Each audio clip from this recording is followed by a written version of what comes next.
mga ka-basic troops. So ito ngayon, wala tayong aayusin kasi gagawa tayo ng tools.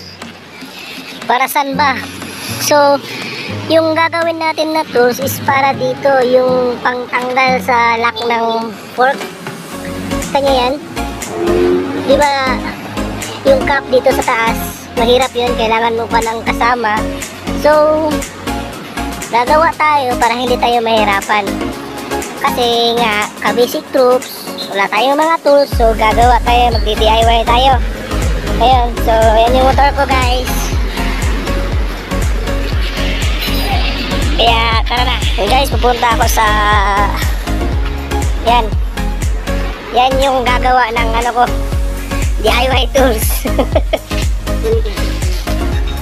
Yan, nagbawakan niya pa ako.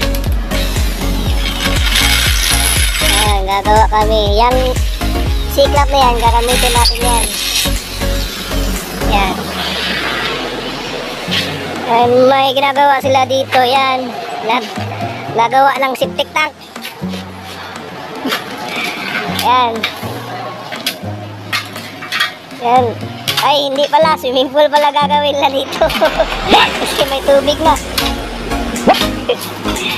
Yan, si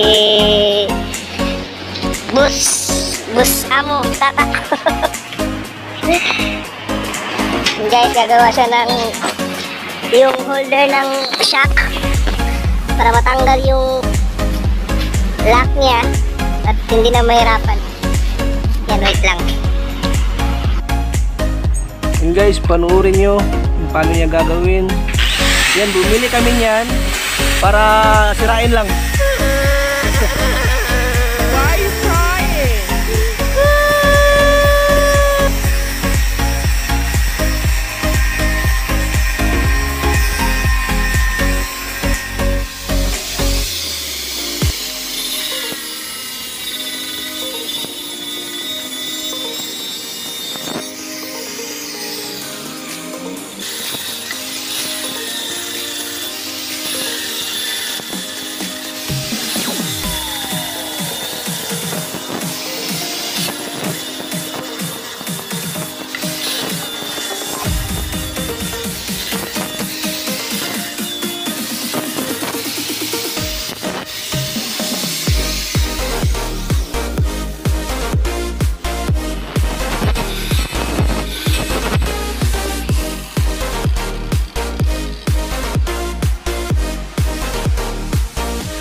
Iwi.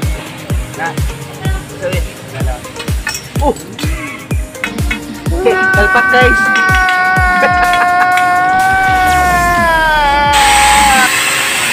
Yan, malapit siyang matapos, guys.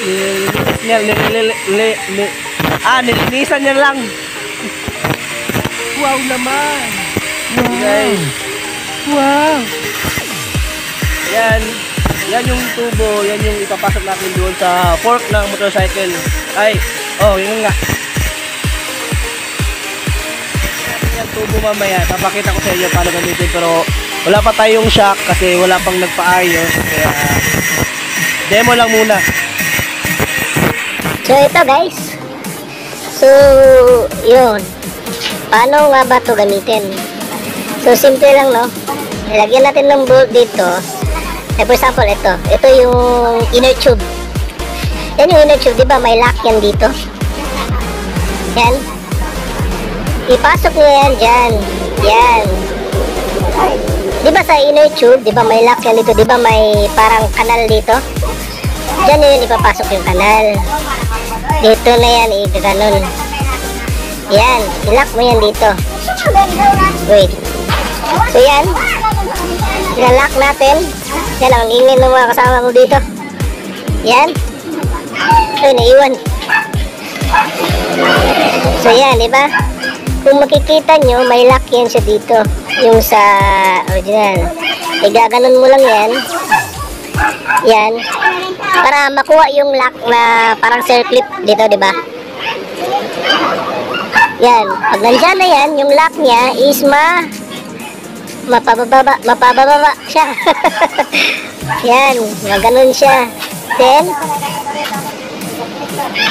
pag na-press mo na yan siya, pwede mo na yun kunin yung circlip dito. So, ganyan lang yung paggamit, guys. Nag-DIY tayo kasi wala tayong pambili. Kaya, sa tulong ni Uncle Tata, yan, nakagawa tayo. Yan. Yan, ayaw na matanggal. Tapos pag natanggal nyo na, yan diba? Kasi kailangan kasi talaga ito, lalo na kapag maglagay kayo ng extended na spring, mahirap ikabit. Kaya, kailangan nyo ng ganito, guys. Yan. Yan, ganyan, guys. Yan, ganyan. Kailangan nyo yan, guys.